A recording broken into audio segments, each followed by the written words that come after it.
Estamos, 10:38 y vamos a volver a ponernos en contacto con Ana María Vega, que a la vez tiene a un invitado.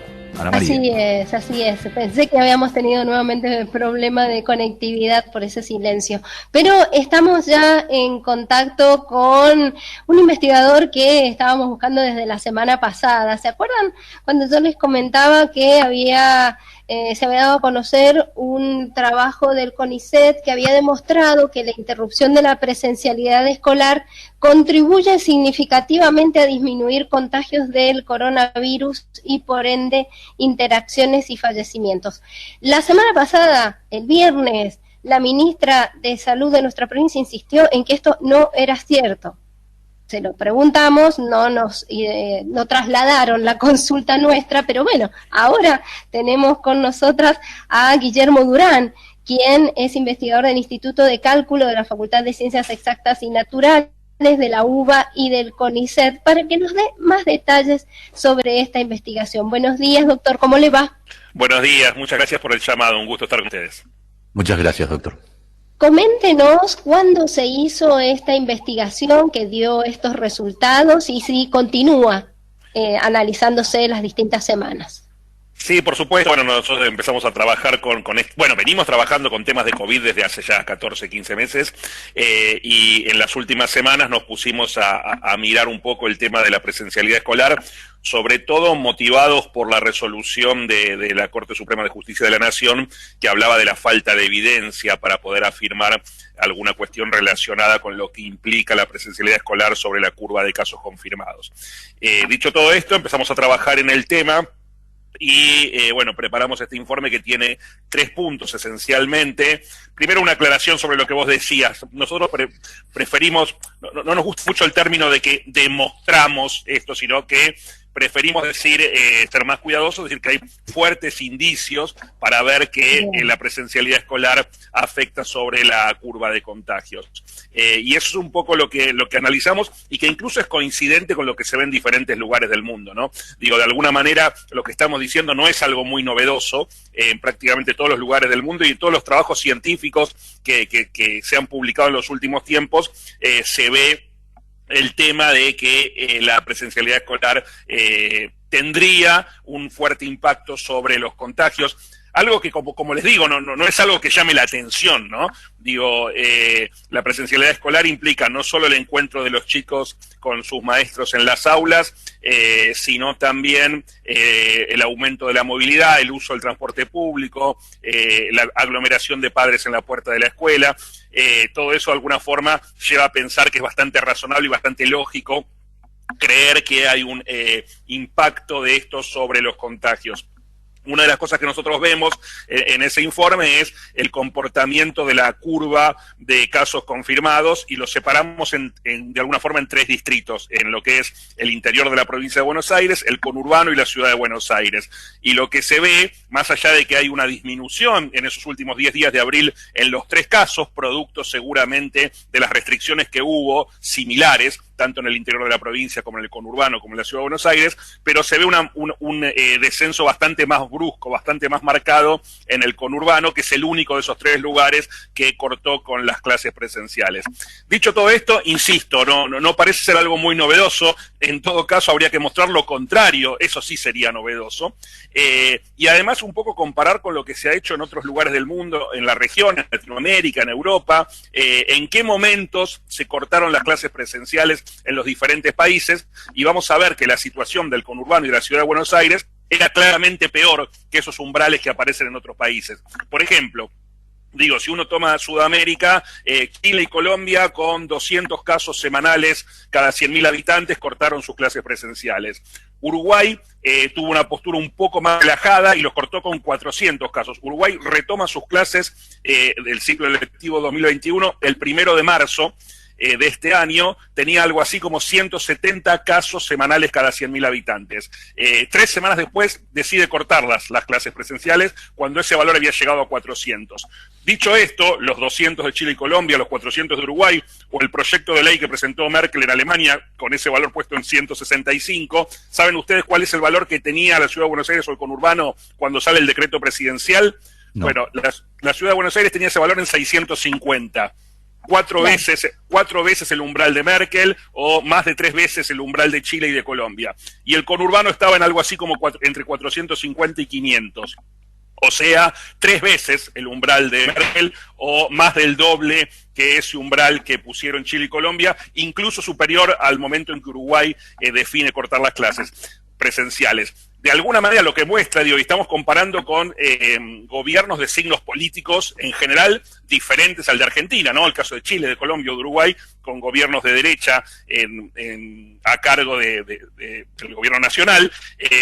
A lo que voy con esto es que no es un tema ideológico o un tema del perfil ideológico del gobierno, sino es un tema de política sanitaria. Esos umbrales están puestos, salvo casos como el de Suecia, por ejemplo, ¿no? Que decidió no cerrar nada prácticamente nunca. En el resto de los países, en Europa, digo, nosotros analizamos el caso de Austria, el caso de Bélgica, y siempre ese umbral está muy por debajo de esos 650 casos que para el 15 de abril tenía la ciudad de Buenos Aires. Por eso nos parece como muy claro y que no resiste mucho debate o mucha discusión el tema de que ante determinada situación epidemiológica hay que cortar con las clases presenciales. Por supuesto, siempre diciendo que lo mejor que le puede pasar a la escolaridad es ser presencial. Está fuera de discusión eso. Lo pusimos nosotros en el informe, está muy claro, digamos, y sobre todo la desigualdad que genera la virtualidad, sobre todo en sectores más carenciados, con falta de acceso a Internet, todo eso está fuera de discusión. Pero además de decir eso, no podemos dejar de decir que el impacto que las clases presenciales tiene sobre la curva de casos confirmados, por lo que se ha visto en todos los lugares del mundo, es claramente importante. Doctor, cuando se hacen estos planteos, quienes están en contra de la presencialidad, de volver a la virtualidad, perdón, y de estas decisiones de cortar la presencialidad, miran otros números y hablan de la cantidad de contagios dentro de la escuela, dejando de ver esta razón que usted estaba aduciendo, que en nuestra provincia hace muchas semanas que superó el número 550, pero muchas semanas. Entonces, ¿cómo se hace usted, que es especialista en números, cuando desde un lugar para tomar decisiones se toma un número y desde otro se plantea otras estadísticas? Bueno, ¿se puede dialogar? Es difícil, estoy de acuerdo con que es difícil. Otra de las cosas que nosotros analizábamos es la curva de 5 a 11 años, y también en la ciudad de Buenos Aires se veía un aumento en esa última semana de abril. Pero en lo que sí estoy de acuerdo con lo que vos planteás es en que es difícil dialogar cuando no están los argumentos arriba de la mesa, cuando se discute de alguna forma cuestionando lo que el otro dice antes de leerlo, por ejemplo. Digo, en nuestro caso pasó que la queridísima Nora Barr subió en las redes sociales, creo que la conocen, una periodista científica muy conocida, de mucho renombre y mucha trayectoria, subió en su red social la existencia de este informe y le llovieron críticas antes de leerlo, porque no estaba el link al informe. Entonces digo, como que es muy irracional la discusión en esos términos. Digo, tenemos que tratar de sacar de la grieta este tipo de debates y poder tener una discusión lógica, razonable, con argumentos, y tratar de llegar a consensos. De vuelta, como yo decía recién, entendiendo la importancia de la educación presencial, pero no desconociendo el impacto que tiene en situaciones muy complejas, epidemiológicamente hablando, la presencialidad sobre la curva de contagios. Y si como vos, yo no miré los números de Mendoza, pero si como vos me decís, el valor ese indicador está hoy en 550 o 600, parece difícil discutir que hoy hay que hacer un parate de alguna manera en la presencialidad para bajar fuertemente esos casos y después que sea bien temporario, tratar de volver en el corto plazo. Pero te insisto con lo mismo, digamos, Uruguay volvió el 1 de marzo y tenía ese indicador en 170. Y bueno, puede ser más o menos razonable. Estaba justo en el límite que fija Alemania, por ejemplo, y por debajo de la situación que te planteaba de Chile y de Colombia. Apenas llegó a 400, en ese número lo paró. Digo, de vuelta, no es un tema de gobiernos de izquierda o de derecha, es un tema epidemiológico que hay que tener en cuenta. Y lo mismo digo con otros países. Digo, entonces me parece como que hay ciertos indicadores de alguna forma aceptados o reconocidos en distintos lugares del mundo que hay que tener en cuenta, y de vuelta, tratando de llevar el debate a una cuestión más lógica, más razonable. Doctor, Bien. convengamos que los datos en general de la pandemia han sido bastante oscilantes y han sido en muchos casos contradictorios, inclusive hasta con las primeras recomendaciones que tuvo la Organización Mundial de la Salud en cuanto al uso o no de barbijo, etcétera, Sí, por lo cual no es muy fácil poder determinar para la parte de la sociedad quién es el que está diciendo algo que esté dentro de un canon lógico y comprobado. No, como por es el caso de supuesto, ustedes, ¿no? estoy de acuerdo con eso, pero lo que digo es que algunas cuestiones ya están como consensuadas Sí, en el resto claro, del mundo, y que de alguna forma, oponerse a eso parece ser algo más relacionado con una cierta agenda política que con criterios racionales o cuantitativos. A propósito, yo no lo quiero meter de ninguna manera en algún brete, pero ¿usted considera que en otros lugares la política es tan mezquina como para discutir la matemática, que es un poco lo que está pasando acá?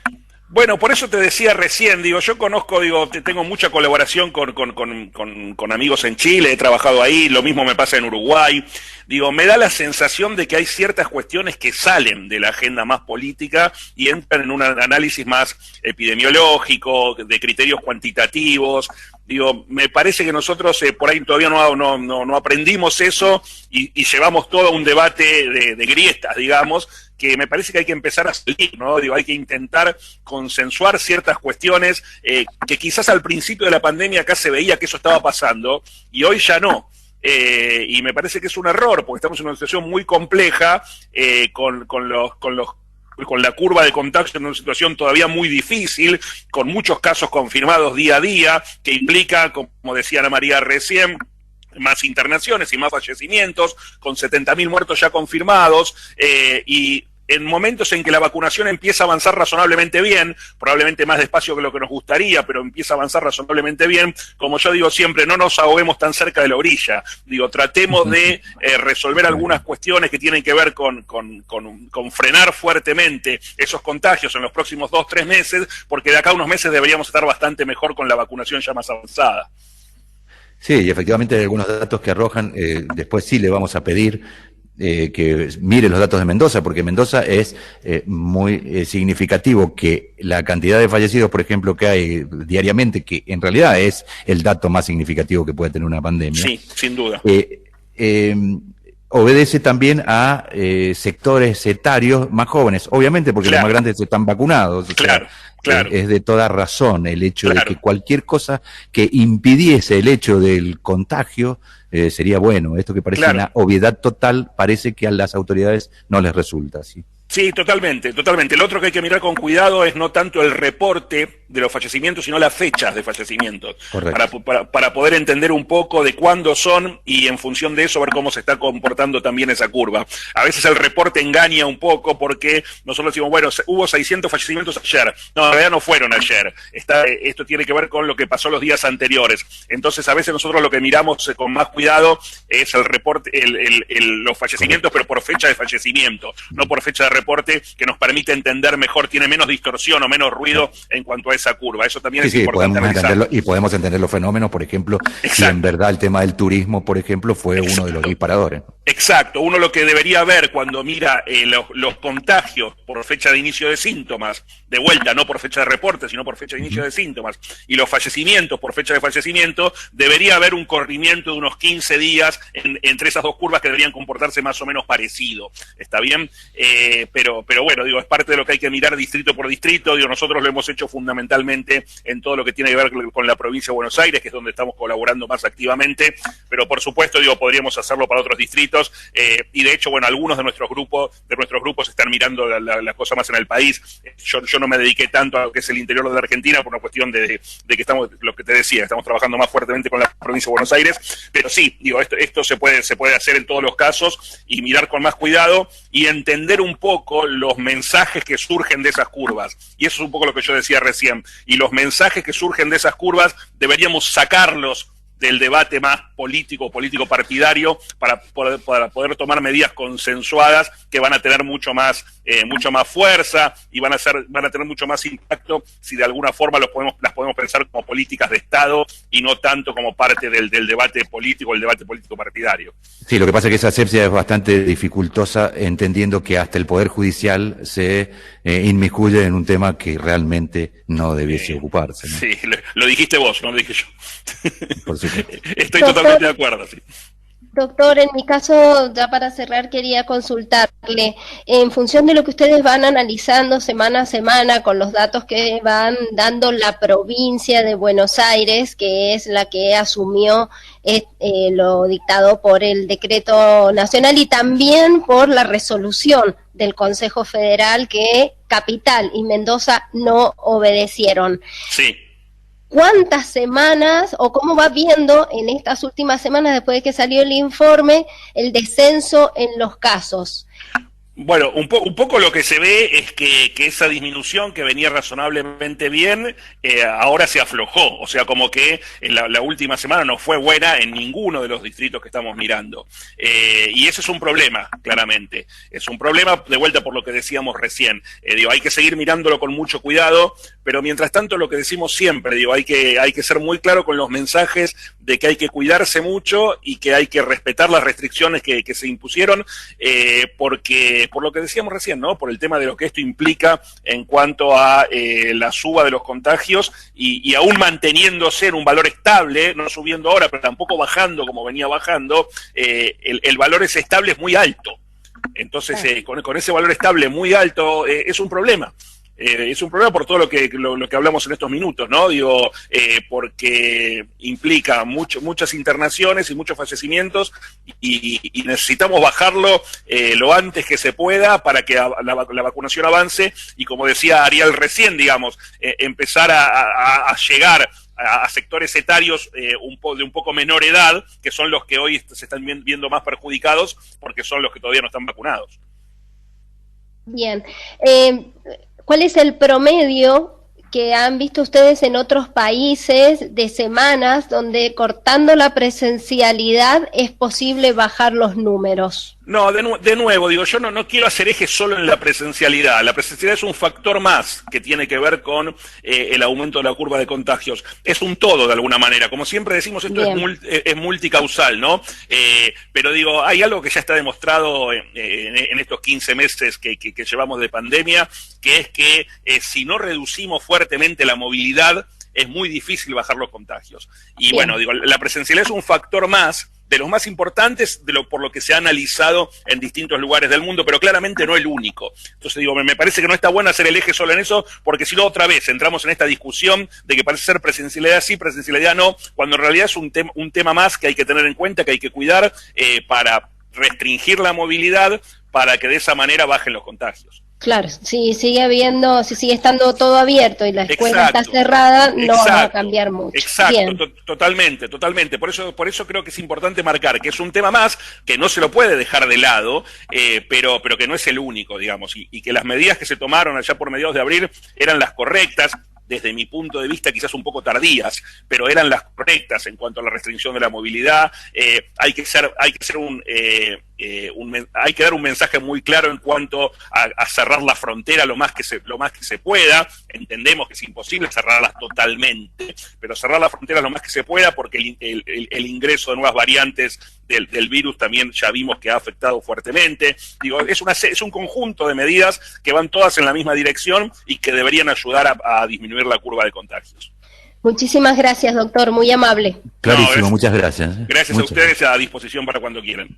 Muchas gracias. Bueno, ya aprovechando esto, ayer hablábamos con alguien de la AFIP, quienes hacen controles de carácter aduanero, y pedían que ser vacunados por una razón muy sensata, y es que ellos son quienes tienen mayor vínculo precisamente con los transportistas, que, como sabemos, de Brasil, de Bolivia, de Uruguay, de Paraguay y también de Chile, de ida y vuelta, ¿no?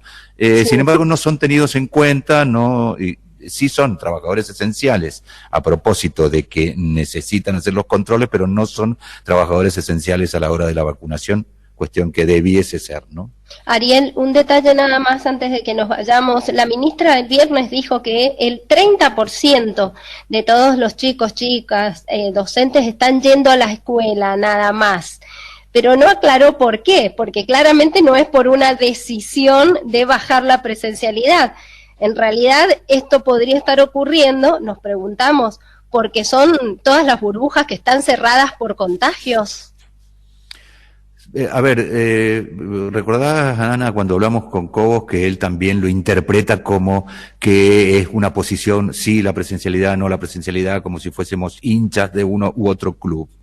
Y él contaba que, por ejemplo, que han incrementado las frecuencias de los colectivos, algunas cuestiones que no podría discutirlo porque no tenemos los datos, pero si, como dijo sensatamente Julio Cobos, el senador, la escuela lo que hace es ordenarnos en general como sociedad, que esto es absolutamente irrefutable, ¿no? Esto de las personas que tienen que ir a trabajar y entonces los chicos están en el colegio mientras las personas están trabajando, o los papás o las mamás, etcétera. Eso es absolutamente entendible. Pero si solamente participan en la presencialidad el 30%, o se disminuye el 30%, para el caso tampoco es muy significativo, lo que sí genera y vuelve a gestionar es una diferencia y una discriminación incomprensible. ¿Por qué? Y porque hay chicos que sí tienen clases presenciales, hay chicos que no tienen, al no asistir y al haber dictado de clases presenciales, tampoco tienen clases virtuales, ¿se entiende? Entonces, la heterogeneidad de la recepción educativa en Mendoza es una locura, seriamente una locura.